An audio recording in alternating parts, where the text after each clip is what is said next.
สวัสดีพี่น้องอุ้ยมันคือมืดทุ่มนึงแล้ว2 ทุ่มทุ่มนึง2 ทุ่มพี่น้องเขาได้ตำปลาย้อนเสียงพร้อมโอ้ยคุณพาวรักษาพวกเจ้าเห็นบ่เห็นอยู่เนาะตำปลาภูมิใจเสนอไปได้ฮอดผักเกษตรอยู่ร้านไทยเหลือถุงเดียวโคโลดำปื้อๆว่ามันสิเฮ็ดบุญร้อยวันหาอยู่นี่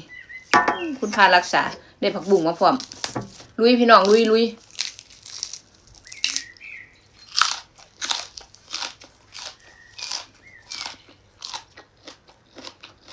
ใส่สมผักพร้อมตำปลาใส่หอยพร้อมก็ยังสมัยตอน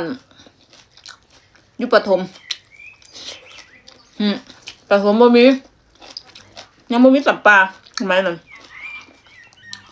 มีตำซั่ว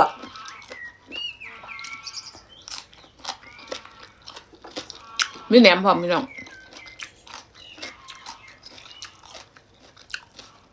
มันมืดสิบ่ได้เข้าไปในเฮือนบ่เนาะต้องเข้าไปในเฮือนไปก่อนสั่น